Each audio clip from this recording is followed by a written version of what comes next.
ದಲ್ಲಾಳಿ ಆಗ್ಬೇಡಿ, ಧಮ್ಕಿಗೆಲ್ಲ ನಾವು ಹೆದ್ರಲ್ಲ. ಮೋದಿನೇ mass leader. ಹಿಜಾಬ್ ಓಕೆ, ಆದ್ರೆ ಕೇಸರಿ ಶಾಲು ನಾಟ್ ಓಕೆ. ಸಿದ್ದರಾಮಯ್ಯಗೆ ಮುಲ್ಲಾಗಳಂದ್ರೆ ಜಾಸ್ತಿ ಪ್ರೀತಿ. ಕರ್ನಾಟಕದಲ್ಲಿ ಎಸ್ಐಆರ್ ಪರಿಷ್ಕರಣೆಗೆ ಆದೇಶ, ರಾಜ್ಯಾದ್ಯಂತ ಬಸ್ ಸಂಚಾರ ಬಂದ್. ಕರ್ನಾಟಕ ಎಕ್ಸ್‌ಪ್ರೆಸ್ಗೆ ಸ್ವಾಗತ. ನಾನು ಲಾವಣ್ಯ. ಈ ದಿನದ ಪ್ರಮುಖ ರಾಜ್ಯ ಸುದ್ದಿಗಳನ್ನ ನೋಡ್ತಾ ಹೋಗೋಣ. ಮಿಸ್ ಮಾಡದೆ ಕೊನೆವರೆಗೂ ನೋಡಿ. ಮತ್ತೆ ರಾಜಕೀಯದ ಬದ್ಧ ಎದುರಾಳಿಗಳ ಗದ್ದಲ ಜೋರಾದಂತೆ ಕಾಣ್ತಾ ಇದೆ. ಸಿಎಂ ಡಿಕೆ ಶಿವಕುಮಾರ್ ವಿರುದ್ಧ ಕೇಂದ್ರ ಸಚಿವ ಕುಮಾರಸ್ವಾಮಿ ಅವರು ಗುಡುಗಿದ್ದಾರೆ. ಜೆಡಿಎಸ್ ಕಚೇರಿಯಲ್ಲಿ ಸುದ್ದಿಗೋಷ್ಠಿಯನ್ನ ನಡೆಸಿ ಮಾತನಾಡಿದಂತಹ ಕುಮಾರಸ್ವಾಮಿ ಅವರು ಹುಟ್ಟುಹಬ್ಬದ ಉಡುಗೊರೆ ಎನ್ನುವಂತೆ ಡಿಕೆ ಶಿವಕುಮಾರ್ ಅವರು ಈಗ ಬೆಂಗಳೂರು ನಗರದ ಅಭಿವೃದ್ಧಿಗೆ ದೊಡ್ಡ ಮಟ್ಟದ ಗ್ಯಾರಂಟಿ ಬೇರೆ ಘೋಷಣೆ ಮಾಡಿದ್ದಾರೆ. ಆದ್ರೆ ಇದರ ಹಿಂದಿನ ಸತ್ಯ ಅನೇಕರಿಗೆ ತಿಳಿಸಿಲ್ಲ ಅಂತ ಎಚ್ಡಿಕೆ ಅವರು ಗುಡುಗಿದ್ದಾರೆ. ಜನ ಸಂತೋಷದಿಂದ ತೇಲಾಡುವಂತಹ 6ನೇ ಗ್ಯಾರಂಟಿ ಕೊಟ್ಟಿದ್ದಾಗಿ ಡಿಕೆ ಶಿವಕುಮಾರ್ ಅವರು ಹೇಳಿದ್ರು. ಆದ್ರೆ ಬೆಂಗಳೂರಿನ ಹೆಸರಿನಲ್ಲಿ ಇಂಟ್ರಿಗೇಟ್ ಟೌನ್ಶಿಪ್ ಮಾಡುವಂತಹ ಘೋಷಣೆಯನ್ನ ಮಾಡಿದ್ದಾರೆ. ಅದು ಬಿಡದಿಯ 8 ಹಳ್ಳಿಗಳನ್ನ ಸೇರಿಸುವಂತಹ ಟೌನ್ಶಿಪ್ ಯೋಜನೆ. ಅಲ್ಲಿನ ರೈತರಿಗೆ ಇದು ಕುಮಾರಸ್ವಾಮಿ ಕೂಸು ಇದು ಅಂತ ಹೇಳ್ತಾ ಇದ್ದಾರೆ. ಇನ್ನು ಈ ಸರ್ಕಾರ ರೈತರ ಭೂಮಿ ತೆಗೆದುಕೊಂಡು ರಿಯಲ್ ಎಸ್ಟೇಟ್ ಮಾಫಿಯಾ ಮಾಡೋಕೆ ಹೊರಟಿದೆ. ಇದರ ನಾಯಕತ್ವವನ್ನ ಬ್ರೋಕರ್ ಆಗಿ ಸಿದ್ದರಾಮಯ್ಯನವರಿಗೆ ವಹಿಸಿದಂತಿದೆ. ಡಿಕೆ ಶಿವಕುಮಾರ್ ಅವರ ಧಮ್ಕಿ ನಮ್ ಹತ್ರ ನಡೆಯಲ್ಲ, ನೀವು ಯಾರ ಕಾಲದಲ್ಲಿ ಯಾರ್ಯಾರ ಕಾಲ್ ಕಟ್ತೀರಿ ಅನ್ನೋದು ನಮಗೆ ಗೊತ್ತಿದೆ. ಇವರು ಹೇಳಿದ್ದಕ್ಕೆಲ್ಲ ಡಿಸಿ ಸೈನ್ ಹೊಡೆದುಕೊಂಡು ಈಗ ಕೂತಿದ್ದಾನೆ. ನಮ್ಮ ನಂಬರ್ನಿಂದ ಫೋನ್ ಹೋದ್ರೆ ಡಿಸಿ ಫೋನ್ ತೆಗೆಯೋದಿಲ್ಲ ಅಂತ ಕುಮಾರಸ್ವಾಮಿ ಅವರು ಆರೋಪವನ್ನ ಮಾಡಿದ್ದಾರೆ. ಇನ್ನು ಮುಖ್ಯಮಂತ್ರಿಗಳಿಗೆ ಹೇಳ್ತೇನೆ, ಚೇರ್ ಸಿಕ್ಕಿದ್ರೆ ಸಾಕು ಅಂತ ಇವನ ಮಾತು ಕಟ್ಕೊಂಡು ರಿಯಲ್ ಎಸ್ಟೇಟ್ ದಲ್ಲಾಳಿ ಆಗಬೇಡಿ. ಕೊನೆಗಾಲದಲ್ಲಿ ಹೋಗಬೇಕಾದ್ರೆ ಸಿದ್ದರಾಮಯ್ಯ ಗೌರವಯುತವಾಗಿ ಹೆಸರು ತೆಗೆದುಕೊಂಡು ಹೋಗಿ ಹಲವರು ಭಾಗ್ಯ ಕೊಟ್ಟೆ. 2018ರಲ್ಲಿ 85ಕ್ಕೆ ಇಳಿಸಿದ್ರು ನಿಮ್ಮನ್ನ. ಇಂಥ ಗ್ಯಾರಂಟಿ ಕೊಟ್ಟು ಜನ ಈಗ ಉಳಿಸ್ತಾರೆ ಅಂತ ಭಾವಿಸಬೇಡಿ ಅಂತ ಸಿದ್ದರಾಮಯ್ಯ ವಿರುದ್ಧ ಕುಮಾರಸ್ವಾಮಿ ಅವರು ಗುಡುಗಿದ್ದಾರೆ. ಇಂದಿರಾ ಗಾಂಧಿ ನಂತರ ಯಾರಾದ್ರೂ ಮಾಸ್ ಲೀಡರ್, ಜನರನ್ನ ಆಕರ್ಷಿಸುವಂತಹ ನಾಯಕರಿದ್ರೆ ಅದು ನರೇಂದ್ರ ಮೋದಿ ಮಾತ್ರ ಅಂತ ಮಾಜಿ ಸಚಿವ ಕೆಎನ್ ರಾಜನ್ ಅವರು ಹೇಳಿದ್ದಾರೆ. ಮಧುಗಿರಿ ಪಟ್ಟಣದಲ್ಲಿ ಸುದ್ದಿಗಾರರೊಂದಿಗೆ ಮಾತನಾಡಿದಂತಹ ಅವರು, ಇಂದಿರಾ ಗಾಂಧಿಯವರ ನಂತರ ಮಾಸ್ ಲೀಡರ್ ಅಂತ ಯಾರಾದ್ರೂ ಇದ್ರೆ ಅದು ನರೇಂದ್ರ ಮೋದಿ. ಹಾಗಂತ ನಾನು ಮೋದಿ ಅವರನ್ನ ಹೊಗಳ್ತಾ ಇಲ್ಲ, ವಾಸ್ತವವನ್ನ ಹೇಳ್ತಾ ಇದ್ದೇನೆ ಅನ್ನೋ ಮೂಲಕ ಆಶ್ಚರ್ಯನ ಮೂಡಿಸಿದ್ರು.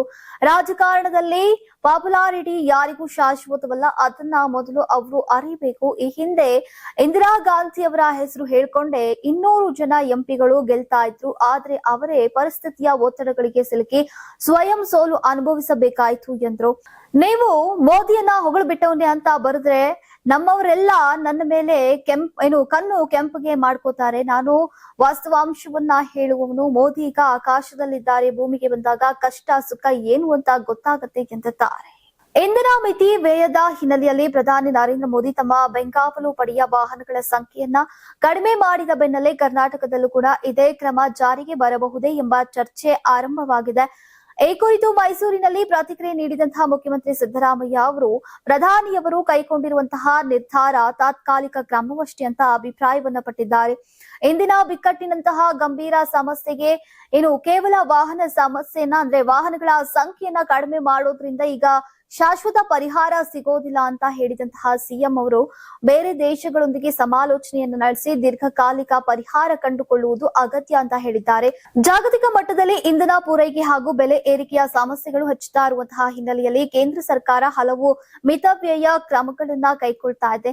ಅದರ ಭಾಗವಾಗಿ ಈಗ ಪ್ರಧಾನಿ ಮೋದಿ ತಮ್ಮ ಬೆಂಗಾವಲು ಪಡೆ ವಾಹನಗಳ ಸಂಖ್ಯೆಯನ್ನ ಕಡಿಮೆ ಮಾಡಿರೋದು ಈಗ ಗಮನ ಸೆಳೆದಿದೆ. ಇದೀಗ ಇದೇ ಮಾದರಿಯ ಕ್ರಮವನ್ನ ರಾಜ್ಯ ಸರ್ಕಾರ ಕೂಡ ಅನುಸರಿಸಬಹುದೇ ಎಂಬ ಪ್ರಶ್ನೆಗೆ ಉತ್ತರಿಸಿದಂತಹ ಸಿದ್ದರಾಮಯ್ಯ, ರಾಜ್ಯದಲ್ಲಿ ಪರಿಸ್ಥಿತಿ ಪರಿಶೀಲಿಸಿದ ಬಳಿಕ ಸೂಕ್ತ ನಿರ್ಧಾರವನ್ನ ಕೈಗೊಳ್ಳಲಾಗುವುದು ಎಂಬ ಸುಳಿವನ್ನ ನೀಡಿದ್ದಾರೆ. ಕರ್ನಾಟಕದ ಶಾಲಾ ಕಾಲೇಜುಗಳಲ್ಲಿ ವಿದ್ಯಾರ್ಥಿನಿಯರಿಗೆ ಹಿಜಾಬ್ ಸೇರಿದಂತೆ ಧಾರ್ಮಿಕ ವಸ್ತುಗಳನ್ನ ಧರಿಸೋಕೆ ಈಗ ಅವಕಾಶ ನೀಡಿ ಸರ್ಕಾರ ಆದೇಶವನ್ನ ಹೊರಡಿಸಿರೋದೀಗ ರಾಜ್ಯದಲ್ಲಿ ಮತ್ತೊಂದು ಸುತ್ತಿನ ಸಮವಸ್ತ್ರ ಸಮರಕ್ಕೆ ನಾಂದಿ ಹಾಡಿದೆ.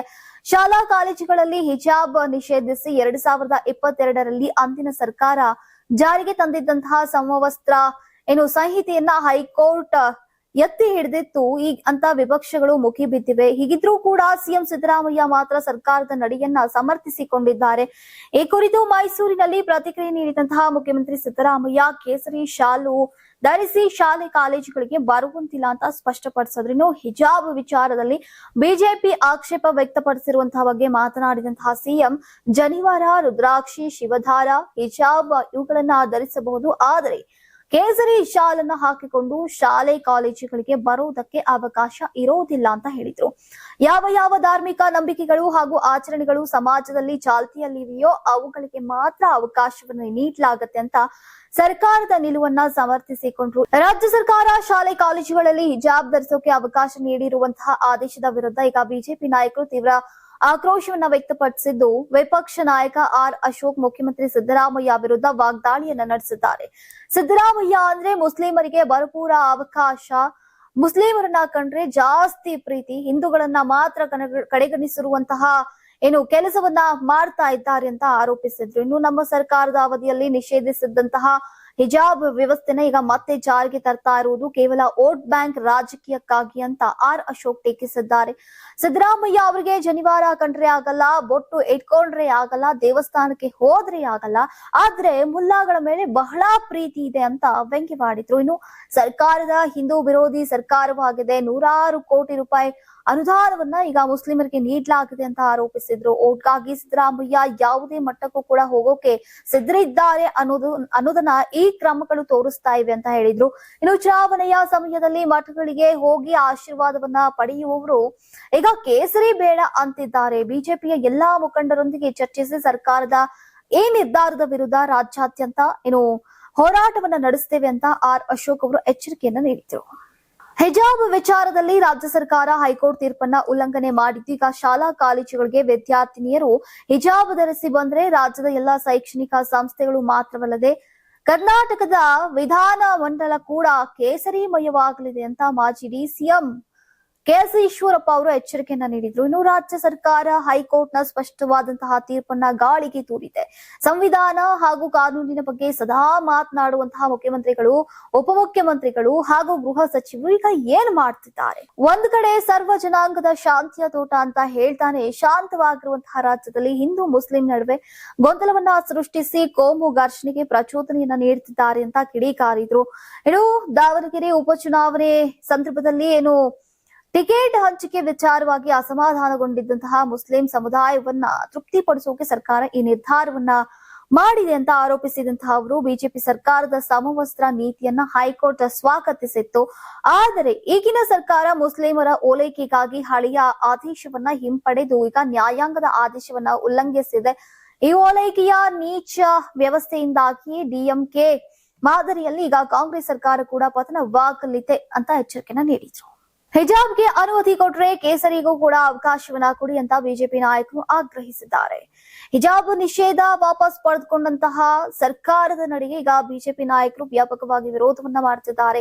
ಹಿಜಾಬ್ ನಿಷೇಧ ವಾಪಸ್ ಪಡೆದುಕೊಂಡಂತಹ ವಿರುದ್ಧ ಈಗ ಹೋರಾಟ ನಡೆಸುವಂತಹ ಎಚ್ಚರಿಕೆಯನ್ನ ಈಗ ಕಮಲ ಪಡೆ ನೀಡಿದೆ. ಬಿಜೆಪಿ ಕಚೇರಿಯಲ್ಲಿ ಈ ಕುರಿತಾಗಿ ವಿಧಾನ ಪರಿಷತ್ ಸದಸ್ಯ ಸಿಟಿ ರವಿ ಅವರು ಮಾತನಾಡಿ, ಕಾಂಗ್ರೆಸ್ನವರು ಮರಿ ತಾಲಿಬಾನ್ಗಳು ಎಲ್ಲಾ ಮತ ಸಂಪ್ರದಾಯಗಳಿಗೆ ಆದ್ಯತೆಯನ್ನ ಕೊಡ್ಲಿ. ಸರ್ಕಾರದ ನಿರ್ಧಾರದಿಂದ ಯೂನಿಫಾರ್ಮ್ ಉದ್ದೇಶ ಮಣ್ಣು ಪಾಲಾಗತ್ತೆ. ಹಿಜಾಬ್ ಮನೆಯಲ್ಲಿ ಇಡ್ಲಿ, ಹಿಜಾಬ್ ಯೂನಿಫಾರ್ಮ್ ಭಾಗ ಆಗಿದ್ದಲ್ಲಿ ಅದನ್ನ ಧರಿಸಲಿ. ಹಿಜಾಬ್ ಯೂನಿಫಾರ್ಮ್ ಅಂದಾದ್ರೆ ಕೇಸರಿ ಶಾಲನ್ನ ಯಾಕೆ ನಿರಾಕರಿಸ್ತಾ ಇದ್ದೀರಾ? ಒಂದು ಕಣ್ಣಿಗೆ ಬೆಣ್ಣೆ, ಮತ್ತೊಂದು ಕಣ್ಣಿಗೆ ಸುಣ್ಣ ನೀತಿ ಇದಾಗಿದೆ ಅಂತ ಕಿಡಿಕಾರಿದ್ರು. ಇನ್ನು ಕರ್ನಾಟಕ ಶಿಕ್ಷಣ ಕಾಯ್ದೆಗೆ ಅನುಗುಣವಾಗಿ ಮುಂದುವರಿಯಲಿ. ಇನ್ನು ಶಾಲೆಗಳನ್ನ ಮತೀಯವಾಗಿ ವಿಭಜಿಸುವಂತಹ ಕಾರ್ಯಕ್ಕೆ ಕೈ ಹಾಕಬೇಡಿ, ಇದನ್ನ ನಿಲ್ಲಿಸಿ. ಎಲ್ಲಾ ಮತ ಸಂಪ್ರದಾಯಗಳಿಗೆ ಅವಕಾಶವನ್ನ ನೀಡಲಿ ಅಂತ ಸಿಟಿ ರವಿ ಅವರು ಇದೇ ವೇಳೆ ಒತ್ತಾಯಿಸಿದ್ರು. ಇನ್ನು ಹಿಜಾಬ್ ವಿಚಾರವನ್ನ ಮುಂದಿಟ್ಕೊಂಡು ರಾಜ್ಯಕ್ಕೆ ಸರ್ಕಾರವೇ ಬೆಂಕಿ ಹಚ್ಚುತ್ತಾ ಇದೆ. ಮುಂದೆ ಅಹಿತಕರ ಘಟನೆಗಳು ನಡೆದ್ರೆ ಈಗ ಸರ್ಕಾರವೇ ಅದಕ್ಕೆ ಹೊಣೆ. ಮುಸ್ಲಿಮರ ವಿರುದ್ಧ ಎತ್ತಿ ಕಟ್ಟುವಂತಹ ಪಿತೂರಿ ಸರ್ಕಾರವೇ ಮಾಡ್ತಾ ಇದೆ. ಹಿಜಾಬ್ ಬೇಡ, ಕೇಸರಿ ಶಾಲ್ ಬೇಡ. ಹಿಜಾಬ್ಗೆ ಅವಕಾಶ ಕೊಟ್ರೆ ಕೇಸರಿ ಶಾಲ್ಗೂ ಕೂಡ ಅವಕಾಶವನ್ನ ಕೊಡಿ ಅಂತ ಹೇಳ್ತಿದ್ದಾರೆ ಅಂತ ಸಿಟಿ ರವಿ ಅವರು ಪ್ರತಿಪಾದಿಸಿದ್ರು. ಭಾರತ ಚುನಾವಣಾ ಆಯೋಗವು ಈಗ ಕರ್ನಾಟಕ ಸೇರಿದಂತೆ 16 ರಾಜ್ಯಗಳು ಮತ್ತು 3 ಕೇಂದ್ರಾಡಳಿತ ಪ್ರದೇಶಗಳಲ್ಲಿ ಮತದಾರರ ಪಟ್ಟಿಯ ವಿಶೇಷ ತೀವ್ರ ಪರಿಷ್ಕರಣೆ ಅಂದ್ರೆ ಎಸ್ಐಆರ್ ನಡೆಸೋಕೆ ಈಗ ಆದೇಶವನ್ನ ಪ್ರಕಟಿಸಿದೆ. ಹಿಮಾಚಲ ಪ್ರದೇಶ, ಜಮ್ಮು ಮತ್ತು ಕಾಶ್ಮೀರ ಮತ್ತು ಲಡಾಖ್ ಹೊರತುಪಡಿಸಿ ಈಗ ಉಳಿದ ರಾಜ್ಯಗಳಲ್ಲಿ ಎಸ್ಐಆರ್ ನಡೆಯಲಿದೆ.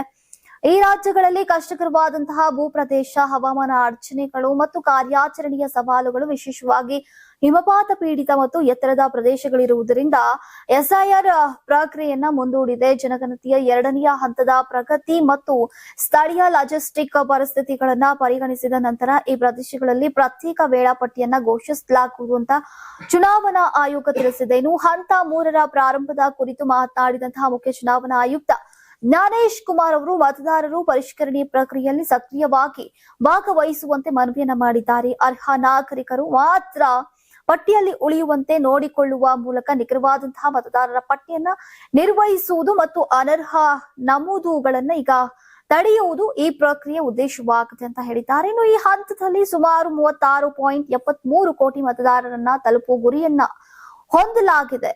ಮರಣ ಹೊಂದಿದವರು, ಶಾಶ್ವತವಾಗಿ ವಲಸೆ ಹೋದವರು ಮತ್ತು ಒಂದಕ್ಕಿಂತ ಹೆಚ್ಚು ಕಡೆ ನಕಲಿ ಹೆಸರುಗಳನ್ನ ಹೊಂದಿರುವವರನ್ನ ಪಟ್ಟಿಯಿಂದ ತೆಗೆದುಹಾಕಲಾಗುತ್ತೆ.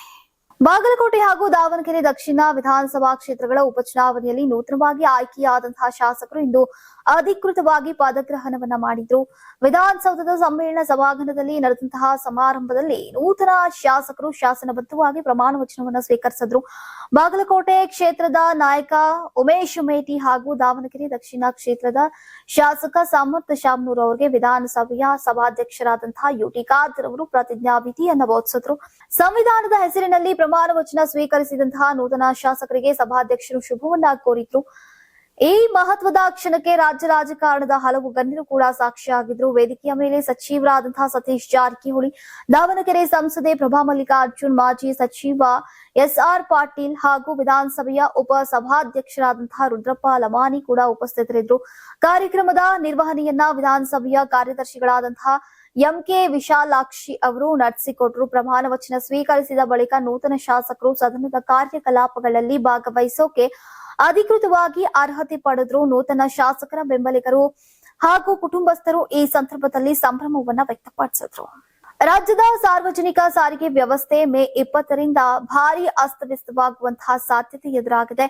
ಕರ್ನಾಟಕ ರಾಜ್ಯ ರಸ್ತೆ ಸಾರಿಗೆ ನಿಗಮಗಳ ಕಾರ್ಮಿಕ ಸಂಘಟನೆಗಳ ಜಂಟಿ ಕ್ರಿಯಾ ಸಮಿತಿ ಸರ್ಕಾರದ ವೇತನ ಪರಿಷ್ಕರಣೆ ಆದೇಶವನ್ನ ಈಗ ತಿರಸ್ಕರಿಸಿ ಅನಿರ್ದಿಷ್ಟಾವಧಿ ಮುಷ್ಕರವನ್ನ ಘೋಷಿಸಿದೆ. ಸಾರಿಗೆ ನೌಕರರು 25% ವೇತನ ಹೆಚ್ಚಳಕ್ಕೆ ಬೇಡಿಕೆಯನ್ನ ಇಟ್ಟಿದ್ರೆ ರಾಜ್ಯ ಸರ್ಕಾರ 12.50% ಈಗ ವೇತನ ಪರಿಷ್ಕರಣೆ ಹಾಗೂ 38 ತಿಂಗಳ ಬದಲಿಗೆ 26 ತಿಂಗಳ ಹಿಂಬಾಕಿ ವೇತನ ಪಾವತಿಗೆ ಆದೇಶವನ್ನ ಹೊರಡಿಸಿದೆ. ಈ ನಿರ್ಧಾರವನ್ನ ಏಕಪಕ್ಷೀಯ ಅಂತ ನೌಕರರು ತೀವ್ರವಾಗಿ ವಿರೋಧಿಸಿದ್ದಾರೆ. ಜಂಟಿ ಕ್ರಿಯಾ ಸಮಿತಿಯ ನಿರ್ಧಾರದ ಪ್ರಕಾರ ಈಗ ಮೇ 20ರ ಬೆಳಗ್ಗೆ 6 ಗಂಟೆಯಿಂದಾನೇ ಬಿಎಂಟಿಸಿ, ಕೆಎಸ್ಆರ್ಟಿಸಿ, ವಾಯವ್ಯ ಕರ್ನಾಟಕ ಹಾಗೂ ಕಲ್ಯಾಣ ಕರ್ನಾಟಕ ರಸ್ತೆ ಸಾರಿಗೆ ನಿಗಮಗಳ ನೌಕರರು ಬಸ್ಗಳನ್ನ ರಸ್ತೆಗಿಳಿಸದಿರೋಕೆ ತೀರ್ಮಾನಿಸಿದ್ದಾರೆ. ಇದರಿಂದ ರಾಜ್ಯಾದ್ಯಂತ ಬಸ್ ಸಂಚಾರ ಸಂಪೂರ್ಣ ಸ್ಥಗಿತಗೊಳ್ಳುವಂತಹ ಸಾಧ್ಯತೆ ಇದೆ. ಕೆಎಸ್ಆರ್ಟಿಸಿ ಸ್ಟಾಫ್ ವರ್ಕರ್ಸ್ ಫೆಡರೇಷನ್ ಮುಖಂಡ ವಿಜಯ್ ಭಾಸ್ಕರ್ ಮಾತನಾಡಿ, ಕಳೆದ ಬಾರಿ ಸರ್ಕಾರ 15% ವೇತನ ಹೆಚ್ಚಳವನ್ನ ಮಾಡಿತು. ಆದ್ರೆ ಈ ಬಾರಿ ಅದಕ್ಕಿಂತ ಕಡಿಮೆ ಪ್ರಮಾಣದ ಹೆಚ್ಚಳ ನೀಡಿ ಈಗ ನೌಕರರ ಮೇಲೆ ಅನ್ಯಾಯ ಮಾಡಲಾಗಿದೆ ಅಂತ ಆರೋಪಿಸಿದ್ರು. ಇದೇ ವೇಳೆ ಸರ್ಕಾರಿ ನೌಕರರಿಗೆ 27.5% ವೇತನ ಹೆಚ್ಚಳಕ್ಕೆ ಸರ್ಕಾರ ಸಮ್ಮತಿ ಸೂಚಿಸಿರುವಾಗ ಸಾರಿಗೆ ನೌಕರರನ್ನ ಕಡೆಗಣಿಸಲಾಗಿದೆ ಎಂಬ ಅಸಮಾಧಾನ ಕೂಡ ವ್ಯಕ್ತವಾಗಿದೆ. ಈ ಬಾರಿ ಸುಮಾರು 1.15 ಲಕ್ಷ ಸಿಬ್ಬಂದಿ ಈ ಮುಷ್ಕರದಲ್ಲಿ ಭಾಗವಹಿಸುವಂತಹ ನಿರೀಕ್ಷೆ ಇದ್ದು 4 ಸಾರಿಗೆ ನಿಗಮಗಳ ಸೇವೆಗಳು ಈಗ ಸಂಪೂರ್ಣವಾಗಿ ಸ್ಥಗಿತಗೊಳ್ಳುವಂತಹ ಸಾಧ್ಯತೆ ಹೆಚ್ಚಾಗಿದೆ. ನೀವು ಸಣ್ಣ ಆಗ್ಬೇಕಲ್ವಾ? ಅದು ಒಂದು ಉತ್ತಮ ಆಹಾರದಿಂದ ಸಣ್ಣ ಆಗ್ಬೇಕಲ್ವಾ? ಪ್ರತಿದಿನ ನಮ್ಮ ಜೀನಿ ಸ್ಲಿಮ್ ನ ಯೂಸ್ ಮಾಡಿ ಯಾವುದೇ ಸೈಡ್ ಎಫೆಕ್ಟ್ ಇಲ್ದಂಗೆ ನೀವು ಸಣ್ಣ ಆಗ್ತೀರಾ.